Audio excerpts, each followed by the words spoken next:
पंजशीर घाटी को पार करने से कांपता है तालिबान। 5 शेरों की घाटी में है तालिबान के खात्मे का प्लान।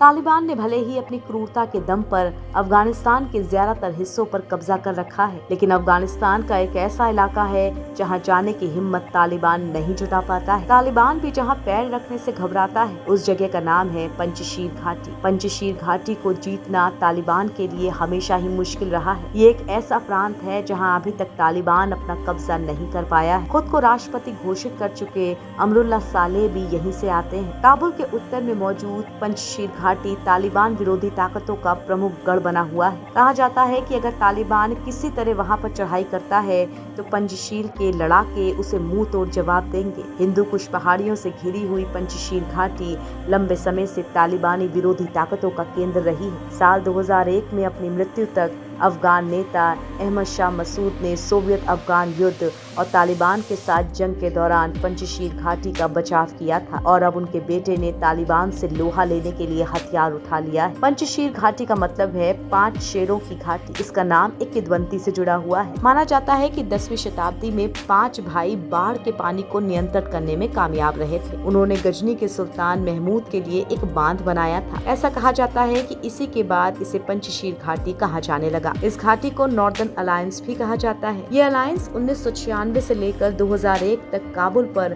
तालिबान शासन का विरोध करने वाले विद्रोही समूहों का गठबंधन था। एक बार फिर ये अलायंस तालिबान के खिलाफ प्रतिरोध करने के लिए सक्रिय हो चुका है। कहा जाता है कि तालिबान की खिलाफत करने वाले साले भी इसी घाटी में रहते हैं। पंजशीर के लोगों में अपनी आजादी और अपने इलाके को लेकर जो लगाव है, वो इस इलाके को देश के दूसरे हिस्सों से अलग करता है। आज जब तालिबान लगभग पूरे अफगानिस्तान में दोबारा कब्जा कर चुका है, ऐसे समय में यहाँ के लोग तालिबान से मुकाबले की तैयारी कर रहे हैं। तालिबान की ताकत के आगे पंजशीर की ताकत कागजों पर तो कुछ भी नहीं, लेकिन हिम्मत के मामले में इनकी कोई सानी नहीं है। पंजशीर ने अपने लड़ाकों की सही तादाद का तो खुलासा नहीं किया है, लेकिन अंदाजा लगाया जा रहा है कि यहाँ लगभग 6000 लड़ाके तालिबान से टकराने को तैयार है। पंजशीर ही वो जगह है जिसे नॉर्दर्न अलायंस का गढ़ माना जाता है। 1996 में जब तालिबान ने काबुल पर कब्जा कर लिया था, तब पंजशीर के शेर अहमद शाह मसूद ने ही इसकी नींव रखी थी। इसी नॉर्दर्न अलायंस को भारत, ईरान, रूस, तुर्की, तजाकिस्तान, उज्बेकिस्तान और तुर्कमेनिस्तान जैसे देशों ने भी सपोर्ट किया है।